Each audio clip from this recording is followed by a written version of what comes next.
നമസ്കാരം. പത്തനംതിട്ട കലഞ്ഞൂർ അനന്തു കൊലക്കേസിൽ പ്രതി ശ്രീകുമാറിന് ജീവപര്യന്തം കഠിന തടവും 3 ലക്ഷം രൂപ പിഴയും ശിക്ഷ. പ്രതി ദയ അർഹിക്കുന്നില്ലെന്നും അങ്ങേയറ്റം ഹീനമായ കുറ്റകൃത്യമെന്നും ശിക്ഷ വിധിച്ച പത്തനംതിട്ട ജില്ലാ സെഷൻസ് കോടതി പറഞ്ഞു. 2023 ഫെബ്രുവരിയിലായിരുന്നു അനന്തുവിനെ ശ്രീകുമാർ തലക്കടിച്ച് കൊലപ്പെടുത്തിയത്.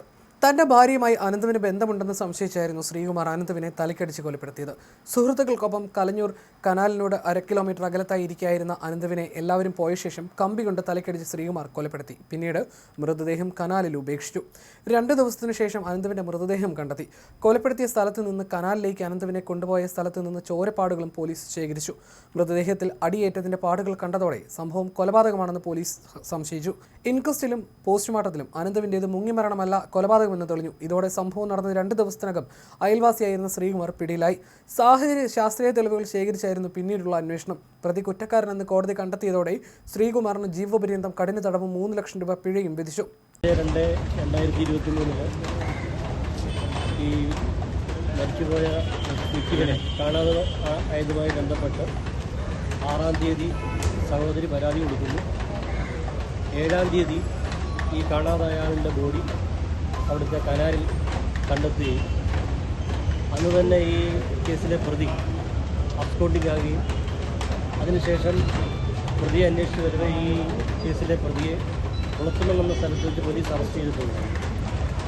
ഈ കേസിൽ ദൃക്സാക്ഷികളായിട്ട്, അതായത് ഐ വിറ്റ്നസ്സായിട്ട് ഒരു സാക്ഷികളും ഇല്ലാതിരുന്ന സാഹചര്യത്തിൽ പോലീസ് ശേഖരിച്ച സാഹചര്യ തെളിവുകളുടെ അടിസ്ഥാനത്തിലാണ് ഈ കേസ് ബഹുമാനപ്പെട്ട കോടതി ഇപ്പോൾ ശിക്ഷിക്കപ്പെട്ടിരിക്കുന്നത്.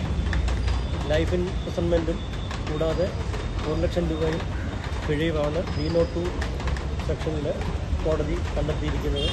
201 അനുസരിച്ച് 25,000 രൂപ പിഴയും 2 വർഷം ശിക്ഷയുമാണ് കോടതി വിധിച്ചിരിക്കുന്നത്. ഈ ജയിൽ കിടന്ന കാലാവധി 2023 മുതൽ 26 വരെ ഇന്ന് വരെയുള്ള കാലാവധി സെറ്റ് ഓഫ് ആയിട്ട് കോടതി കണ്ടെത്തിയിട്ടുണ്ട്. അത് പ്രതിക്ക് കിട്ടുന്നതാണ്. കനാലിൽ വീണുള്ള മരണം KP Act 57 അനുസരിച്ചാണ് ആദ്യം പോലീസ് രജിസ്റ്റർ ചെയ്തത്. പിന്നീട് വിശദമായ അന്വേഷണത്തിലാണ് ഇത് കൊലപാതകമാണെന്ന് മനസ്സിലായത്. ഈ കൊലപാതകമാണെന്ന് പറയാനുള്ള കാരണം ഈ പ്രതിയുടെ ഭാര്യയുമായിട്ട് മരണപ്പെട്ട അനന്തു എന്ന് പറയുന്ന വ്യക്തിക്ക് അവിഹിത ബന്ധമുണ്ടെന്നുള്ള ഒരു സംശയത്തിൻ്റെ പുറത്താണ് പ്രതി ഇത്തരത്തിൽ ഈ കൊലപാതകം നടത്തി അബ്സ്കോണ്ടിങ് ആയത്. ദയ അർഹിക്കാത്ത കുറ്റമാണ് പ്രതി ചെയ്തതെന്ന് പത്തനംതിട്ട ജില്ലാ സെഷൻസ് 3-ാം കോടതി ജഡ്ജി പറഞ്ഞു. സംഭവവുമായി ബന്ധപ്പെട്ട് കൂടുതൽ പോലീസ് എല്ലാ തെളിവുകളും ശേഖരിച്ചിരുന്നു. 28 വയസ്സുകാരനായിരുന്നു കൊല്ലപ്പെട്ട അനന്തു.